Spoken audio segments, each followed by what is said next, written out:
hier nga xamante ni kenn la ci man mooy sama secrétaire mooy sama xarit mooy sama rak mooy sama confidente moo may aar moo may yiir di kenn ci man yàlla xam na ne depuis ce matin maa ngi Dakar ci benn rendez-vous ak Augustin Senghor président de la Fédération sénégalaise de football te dama war a delluwaat nii à partir de 19h pour représenter ko ci benn émission télé bu ñu war a def sur le football pour préparer les échéances à venir mu jógee fii incha allah damay delluwaat ñoom ñaar ñi ñoo gën a tax ma déplacé wu ñëw fii muy Pape Samba Seck ak Mati Ndiaye loolu nag su ma ko waxee warul bett kenn parce que ñoom ñaar ñëpp ku ci nekk dafa am lu ñu lié lu bokkul ak liggéey bii ñuy def Colobane laa juddoo ñu tuddee ma Mbaye Diop Vésia maag Pape Samba Seck peut-être xamante wuñu woon ci juddu mais ba ñu demee ba bokk mouvement associatif muy nawetaan relation yu jege yu profonde du moins seq suñu diggante man ak moom. Mati Ndiaye wax naa leen ko léegi ku bëgg gis mu mer rek nag ma tooñ wala nga wax ci man loo xamante ne waroo ko wax muy fi mu dëkk muy ci mairie ba muy feneen physique bi donc c'est relation très profonde di wax ne monsieur le préfet dañuy am kontaante bu baax teew fi tey ci turu monsieur le maire Thioro wax na ko sànq ni CDS si composé woo maire bi daf ci am cër yu bari bi ci njëkk mooy c'est le maire qui est le président du conseil de direction ou son représentant mais le conseil municipal dafay tànn ñaari conseillers pour ñu ñëw représenter ko ci CDS bi ñaar ñooñu c'est madame le maire Thioro Diouf présidente de la commission santé ak madame le maire Adji Diop bi nga xamante ni moo fi jëloon kàddu léegi ñu war a nag saytu effectivement pour revenir à l'interpellation ñu war a saytu war a am taxawaay mais may fàttali Mamour Owens Ndiaye gis nga ndaje boo ci nekkee da ngay moytu ku la xeeb c'est mon frère c'est que naa moom lu bari mais man Mbaye Diop Vésia laa tudd ku ma xam-xam ma ci wax dëgg wala dóor kurpañ ah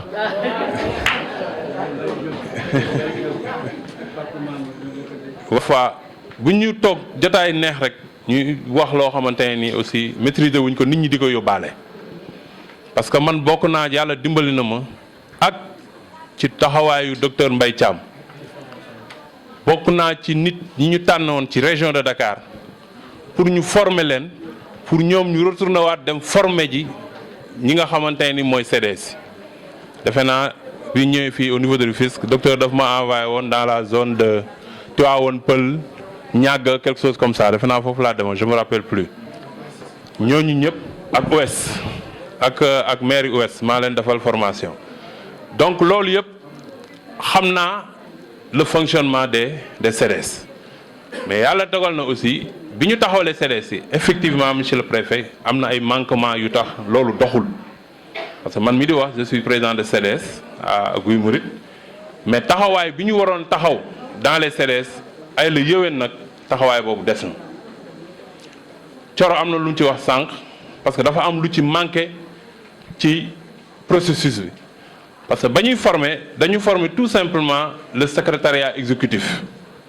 former wuñu les acteurs connexes yi nga xamante ne ni ñooy bokk ci biir CDS boobu du acteurs connexes yooyu nag représentant maire bi da ci bokk même les commissaires aux comptes dañ ci bokk parce que dañu am droit de regard sur ce qui se fait donc bu ñu amul formation sur comment est mise en place les CDS taxawaay bu bëri jafe-jafe yu bëri dafay am. beneen contrainte bi wax naa ko préfet la dernière fois à Guy Mouride mooy après l'installation des CDS amul passation de service amul installation de ces comités parce que nit ki aussi parfois fu ñu la woowul wala fu ñu la tegul sa place boo ñëwee boo fa tojee kaas yow yaa tooñ peut-être ku mel ni man Babacar Dieng acteur de développement la xam naa CDS comment ça fonctionne j'ai pas attendu à Guy Mouride ñu installé ma wala dara bien que ne peut-être les réunions régulières des na mais au moins fexe naa ba du moins saa bu ñu waree daje wala bu ñu waru daje ma jot information bu fekkee jar na daje ñu daje bu fekkee jarul daje ma wax ne jarul daje alors que warul demee noonu ci poste yi sax. fii nag yàlla daf ñu dimbaloon ñu am nit ku baax ku teey ku yaru ku disponible ñu koy wax Pape Adama Lo Diop ñu tànnoon ko mu nekk le président du CDS du nit kuy bousculer nit du nit kuy teg nit pression wala nit kuy xëccoo wala nit kuy kii dama la ko koy seedeel rek c'est pas parce qu'il n'est pas compétent mais du genre boo xamante ne nii day ñëw di xëccoo wala di imposer wala di def loolu du genre boobu peut-être loolu tax na ñu accuser un peu de retard ci les comment on l'appelle encore le respect de la réglementation mais nañu jàpp ne loolu yëpp lu ñu war a corriger la parce que manquement yi ni mu amee du côté de l'administration territoriale noonu la amee aussi du côté des collectivités territoriales parce que li ma ci wax yëpp ku ci nekk daf ci am cër daf ci am part de responsabilité yàlla dimbali nañu nag parce que li doon gën a ñaaw président moo doon tey ñu ñëw fii ñu ne ay njuuj njaaj am na wala defu leen fi dara parce que loolu laay wax waa Guy Marius nee naa leen bu fekkee man mun naa toog accepter que en tant que président du CDS du ma convoquer les réunions périodiquement wala bu ma convoquer tey dinaa toogaat presque 6 mois doog a wootewaat c'est parce que les choses marchent si les choses ne marchaient pas les gens aussi doonuñu loon bàyyi ngeen di toog parce que ñun bu ñu xamoon ne fii lu baax dem nekk fii wala lu jag new fi ki ñu yabal même bu deful jouer ce rôle de président du CDS le maire va prendre ses dispositions parce que lu yoon moo ko may loi moo ko may donc ñu ngi leen di féliciter waat bu baax président di leen encourager chantier bi des na lu bëri mais on a constaté une nette amélioration chaque jour dama koy wax docteur Mbaye Thiam nee naa ko ñun ñi xamoon dispensaire u géej yàlla dogal na 98 salle bii ñu toog Aji Diop mu ngi koy fàttali sànq fii lañ élaboré le premier plan de développement local de la commune de Rufisque Est bi ñu demee def suñuy focus group def suñuy yëpp fii lañ defee Maram Diouf a ngi ni toog marp bi Songaan a ngi ni toog Aji Diop a ngi ni toog yàlla dogal en 2002 bi Ngoné Ndoye nekkee maire maa ngi fii Albert Ndoye bi mu ñëwee en 2009 mu jëlee ma maire bi indiwaat fii moo nekkoon sama bureau fii porte bi dañ ko fermé mi ngi nii man mi xam naa ko parce que juddoo naa fi ci dispensaire u géej bi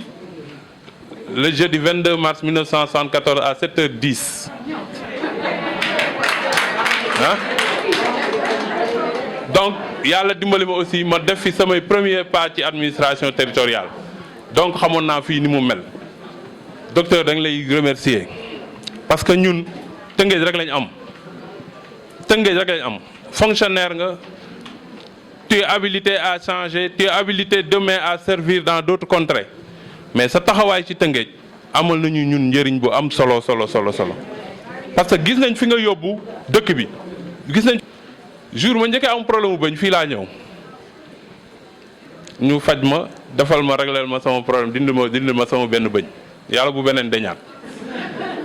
musuma am problème mu bët yàlla defee may dox xam naa ak ordinateur yi ma dem ba am problème mu bët ci fii laa njëkk a duggee ci ophtalmo kii moo fekk Pape Samba ci rang bi la ma fekk ci ophtalmo sama première ordonnance ci problème mu bët fii laa ko amee ci dispensaire géej donc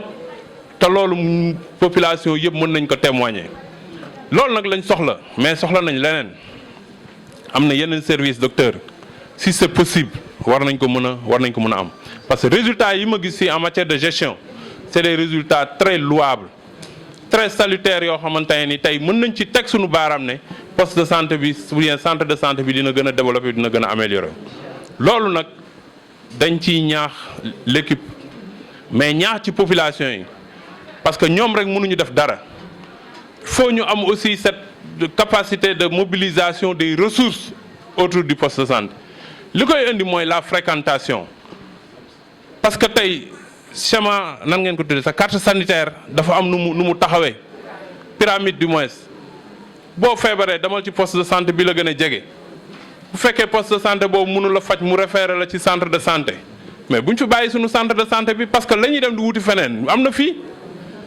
mais am na ci ñoo xamante ne defe nañ ne bu ñu demul clinique wala bu ñu demul Dakar wala bu ñu demul Touba wala Saint-Louis pour ñoom du ñu faju alors que les compétences sont là le plateau technique est là il faut que ñun aussi ñu accompagner leen di ñëw di fréquenter poste bi les ressources yi muy générer mën a dellu si waat si population bi vraiment docteur ñu ngi leen di sant président trésorier ainsi de suite ci taxawaay bi ngeen am. beneen bi mooy yombalal bi ngeen ñu yombalal loolu fu ñu toog dañ koy wax parce que sur proposition de docteur Mbaye Thiam madame le maire Thioro Diouf wax na ko léegi chaque année la mairie dafay génne un fonds de dotation mais ñoom tax nañ ba yeneen poste de santé yi ñoo amul problème mu sax médicament parce que bu ñu nee poste de santé bi rek ñoom assuré nañ seen bopp ne dinañ def nañ ay résultats ba mën nañ gérer seen bopp les problèmes des médicaments te loolu seen cër la yéen a ko moom la loi moo wax ne muy centre de santé muy poste de santé communes yi ñoo leen war a jàppale ci en fonds de dotation. loolu tax na tey ba ñu mën a économiser lu bari docteur tey boo gisee ñu tabax poste de santé à Thiawlène def fa maternité def fa logement sage-femme ñëw Guy Mouride def fa logement sage-femme def fa maternité di waaj a tojaat poste de santé pour defar ko dem Castor def fa maternité dem Kër Suuf def fa maternité c'est parce que on a pu générer des ressources yoo xamante ne nii mënoon nga ñu ko sas wala imposer ñu pour ñu def ko fii ñu jël ko dugalaat ko ci foofu équipé loolu mooy taxawaayu kilifa. parce que bu fekkee ne poste de santé bi centre de santé bi am na taxawaay bu mu war a am wala am na mbubu bu mu sol wala am na capacité yu mu mën te poste de santé yi nga xam ne ñoo nekk ci suuf amuñu loolu bu jafe-jafe day gën a bëri ci moom. parce que ku dem ci maternité Thiawlène mënoo fa accoucher wala mënoo fa def say prestation comment on l'appelle encore familiale je sais pas quelque chose comme ça PF da ngay obligé di ñëw fii boo ko amul Guy Marius amoo ko Castor amoo ko Kër Suuf da ngay obligé ñëw fii submergé wu fees. donc moom bu comprendre loolu ba ñu mën a def résultat yooyu ci dans les postes de santé vraiment dañ la ciy sant di la gërëm encore di la wax ne l'institution nag maire yi askan bee ko moom jafe-jafe askan wi moo tax ñu teg maire yi parce que état moom Sénégal dagg maire yi ay gox-goxaan jël ay kilifa teg leen fa ñu tuddee leen ay maire yooyu nag kenn rek la ñuy rendre compte mooy les populations donc lu ñuy def tey wala lu ñuy def suba dafa war a nekk luy neex askan wi wala luy jëmale askan wi kanam donc lépp lu ñu ciy def nag. moom ci conseil am lañ koy jëlee parce que mooy le premier conseiller du maire en matière de santé tey lépp lu ñu réaliser ci santé vraiment dañ la koy delloowaat docteur gàcce ngalaama ci taxawaay bu am solo ba nga def. di terminer rek par remercier le préfet ci la qualité de l'organisation de ces assemblées générales j'ai l'habitude di attaquer un peu l'administration territoriale parce que dañu nekk ñaari kuréel yuy jàkkaarloo. ñii c'est la décentralisation dañ leen a yilif ñuy rendre compte au président de la République ñun askan bay ñu yilif ñoom rek la ñuy rendre compte mais sous le contrôle de l'administration moo tax parfois suñuy ñagas-ñagas dina bëri mais avec cette nouvelle équipe de la sous-préfecture ak peut-être yi ko jiitu woon sax on a senti vraiment une certaine synergie ba nga xamante ne lépp lu ñuy def ñoom dinañu wax ne ah defee leen ko nii bu ngeen ko defoo nii mu gën a baax jaar leen nii ba demee duñ ci am benn rëq-rëq